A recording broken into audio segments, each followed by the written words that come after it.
ప్రభుత్వం నిర్వహించాల్సినటువంటి ఆసుపత్రులను ప్రైవేటీకరణ చేయడం వెనుక పెద్ద కుట్ర ఉంది. వేల కోట్లు చేతులు మారినాయి అనేది ప్రజలందరూ అభిప్రాయపడుతూ సంతకాలు పెట్టడం జరిగింది. కోటి సంతకాల సేకరణలో కూడా దాని చోట మెన్షన్ చేయడం జరిగింది. అంటే ప్రజల్లో తీవ్రంగా నిరసన వెల్లుబుక్కుతా ఉన్నా కూడా నిమ్మకు నీరెత్తినట్లు, దున్నపోతు మీద వాన కురిసినట్లు చంద్రబాబు నాయుడు గారి ప్రభుత్వం, మరి పక్కనే ఉన్నటువంటి సత్యకుమార్ గారు సంబంధిత శాఖ మంత్రి ఏం చేస్తున్నారు? చంద్రబాబు నాయుడు గారి ప్రభుత్వము తమ నిర్ణయాన్ని అమలు చేసే విషయంలో ముందుకు వెళ్ళిపోతాం. రాజశేఖర రెడ్డి గారు ఉన్నప్పుడు మొదలుపెట్టింది ఆరోగ్యశ్రీ.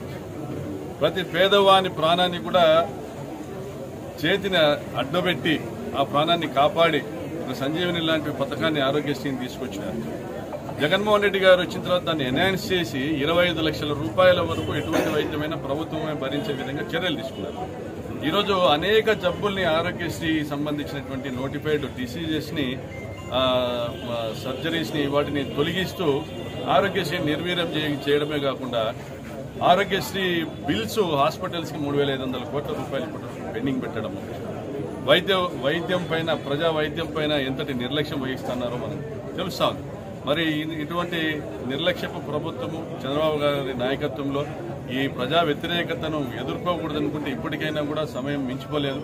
నిర్ణయాన్ని వాపసు తీసుకోండి. మీరు పీపీపీఎం పద్ధతి అంటే మీకు తెలియదా? పీపీపీ పద్ధతి అంటే ప్రభుత్వానికి మేలు జరుగుతుందని చెవులో పూలు పెట్టే ప్రయత్నం చేస్తున్నారు.